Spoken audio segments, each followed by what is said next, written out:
Proses membatik juga diupayakan adanya yang disebut dengan mewarna. Di dalam istilah dunia batik, mewarna itu disebut dengan istilah babar.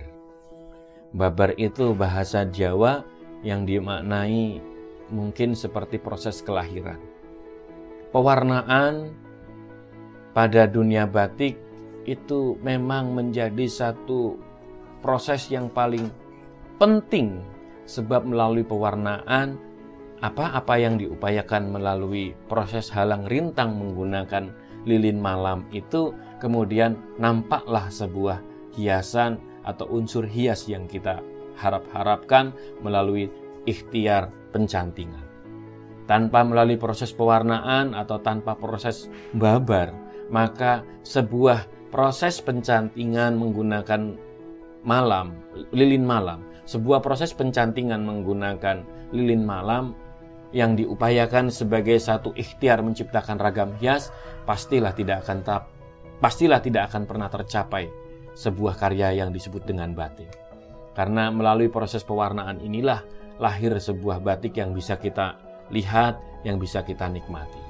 Sehingga proses pewarnaan pada batik ini dilogikakan seperti proses melahirkan. Saya sebagai praktisi produksi batik, sebagai praktisi seni batik, sering sekali mengalami kegagalan atau rasa yang begitu penuh dengan kekhawatiran pada proses pewarnaan. Sama mungkin seperti halnya proses melahirkan, di mana proses melahirkan yang berat itu pasti sangat ditunggu-tunggu, pasti dihadapi dengan harap-harap cemas. Di dalam proses pembatikan juga demikian. Proses membabar penuh dengan proses yang disebut dengan harap-harap cemas. Tetapi melalui proses membabar ini saya sering menemukan kenikmatannya. Melalui proses membabar ini saya menemukan proses keindahannya bukan pada hasil akhirnya saja, tetapi bagaimana kita bisa meluruhkan segala macam nafsu kita ketika kita proses mewarna. Membatik, proses batik tulis yang dilakukan dengan panjang, berhari-hari, berminggu-minggu, bahkan berbulan-bulan, hanya bisa dilakukan diganti dengan proses pewarnaan yang hanya cukup paling tidak dengan proses menitan atau 10 menitan. Itu kalau kita tidak siap lahir batin kita, maka yang ada pada diri kita pasti adalah rasa getun, rasa kita itu tidak bisa menerima kenyataan-kenyataan. Sebab proses pewarnaan membatik itu memang tidak seperti proses pewarnaan pada misalkan karya-karya yang lain seperti melukis. Melukis itu kita mewarna biru, pasti jadi biru. Tapi proses membatik itu tidak demikian. Obatnya misalkan berwarna oranye, hasilnya bisa menjadi biru. Sehingga bagaimana proses oranye itu bisa kita bayangkan hasilnya menjadi biru yang kita harapkan ini, kalau tidak kita betul-betul presisi untuk bisa melihat kenyataannya, maka seperti yang tadi saya katakan, pasti glow yang kita dapatkan ketika hasilnya tidak sesuai harapan kita atau rencana-rencana kita. Sehingga proses membatik, proses pewarnaan di dalam batik mungkin itulah yang disebut dengan kenapa istilahnya babar. Pewarnaan di dalam batik yang disebut dengan babar ini, kalau kita mengerucut kepada tradisi seni batik keratonan atau tradisi seni batik pedalaman, sebenarnya banyak sekali nilai-nilai yang bisa kita raih. Dalam tradisi keraton, dalam tradisi batik pedalaman, kita mengenal dua unsur warna pokok. Warna yang pertama disebut dengan wedelan atau biru kehitaman, dan warna yang kedua disebut dengan warna sogan atau merah kecoklatan. Warna wedelan adalah warna pertama atau warna pokok pada batik pedalaman.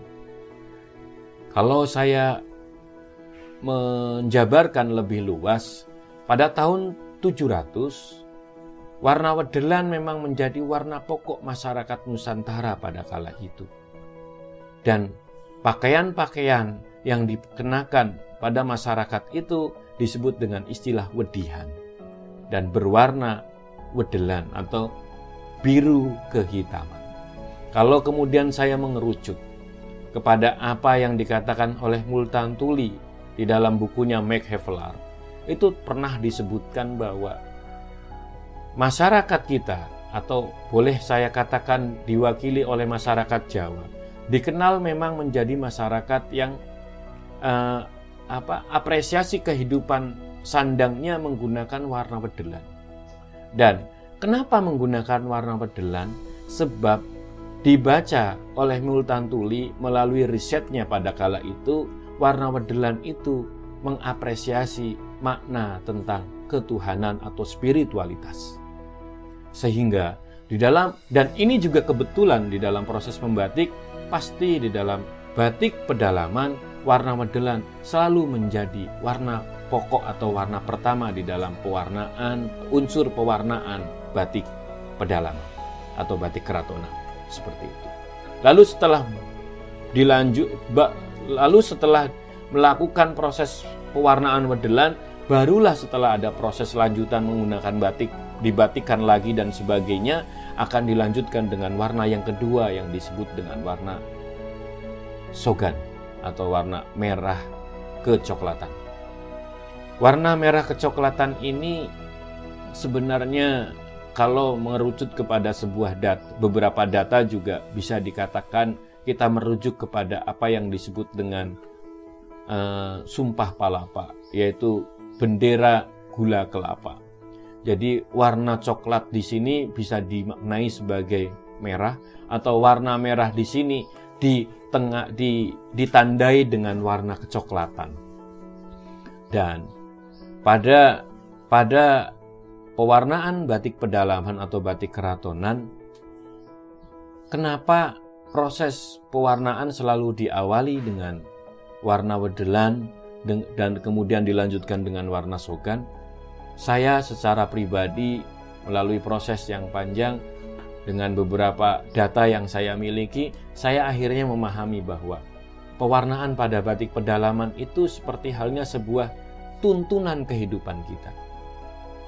Bahwa kenapa proses pewarnaan selalu diawali dengan wedelan? Sebab yang harus kita upayakan pertama adalah hablu minallah, atau upaya spiritualitas kita. Sehingga wedelan dulu kita upayakan.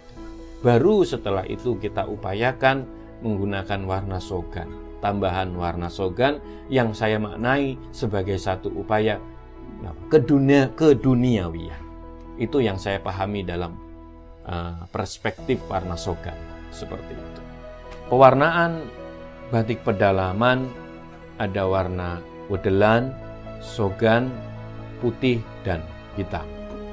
Kalau hitam dikenal dengan cemeng, kalau putih dikenal dengan beledak. Sehingga ada batik misalkan parang latar beledak, atau parang berlatar putih, atau parang latar cemeng, berarti parang berlatar hitam, seperti itu.